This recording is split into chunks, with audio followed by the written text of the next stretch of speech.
ആദരവായ പ്രവാചകൻ നബി മുഹമ്മദ് മുസ്തഫ സല്ലല്ലാഹു അലൈഹി വസല്ലമ തങ്ങൾ സ്വർഗത്തിൽ പോകുമ്പോ സ്വർഗത്തിലൂടെ പോകുന്ന ഒരു മനുഷ്യനോട് അള്ളാഹു ചോദിക്കണ്ട, ചങ്ങാതി എനിക്ക് വല്ലതും വേണമെങ്കിൽ നീ ചോദിക്ക്, എന്തെങ്കിലും ആഗ്രഹണ്ടാ? ഒന്നുമില്ല പടച്ചോനെ.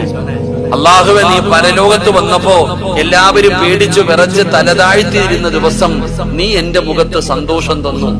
ഞാൻ നരകത്തിന്റെ അവകാശിയ, എന്നെ അതിനകത്ത് നിന്ന് രക്ഷപ്പെടുത്തി സ്വർഗത്തിലേക്ക് കയറാൻ അനുവാദമില്ലാത്ത അർഹതയില്ലാത്ത എനിക്ക് നീ സ്വർഗം തന്നു പടച്ചവനെ.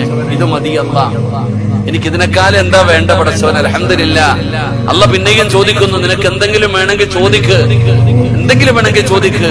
ആ സമയത്ത് പറയുന്നു, പടച്ചവനെ, ഉപ്പയെ കണ്ടു, ഉമ്മയെ കണ്ടു, കൂടപ്പുറപ്പിനെ കണ്ടു, മക്കളെ കണ്ടു, ഭാര്യയെ കണ്ടു, ദുനിയാവ് കണ്ടു, അസ്രായിലിനെ കണ്ടു, ഖബറ് കണ്ടു, മലക്കുകളെ കണ്ടു, മഹ്ശറ കണ്ടു, സിറാത്ത് കണ്ടു, മീസാൻ കണ്ടു, പ്രവാചകന്മാരെ കണ്ടു, സ്വർഗം കണ്ടു, നരകം കണ്ടു, എല്ലാരെയും ഞാൻ കണ്ടു പടച്ചവനെ. നിന്നെ ഇതുവരെ കണ്ടില്ല അല്ലാഹ്. പടച്ചവനെ, നിന്നെ കാണാൻ വേണ്ടിയാ ഞാൻ ജീവിച്ചത്. ഈ സ്വർഗത്തിൽ വന്നതുപോലും നിന്നെ കാണാൻ വേണ്ടിയാ പടച്ചവനെ. നിന്നെ എനിക്കൊന്ന് കാണണം തമ്പുരാനെ. ആ സമയത്ത് അല്ലാഹു സുബ്ഹാനഹു വ തആല തന്റെ മറയെടുത്തു മാറ്റും. എല്ലാവരും അല്ലാഹുവിനെ കാണും. അല്ലാഹു നമ്മൾ ആ കൂട്ടത്തിൽ പെടുത്തുമാറാകട്ടെ.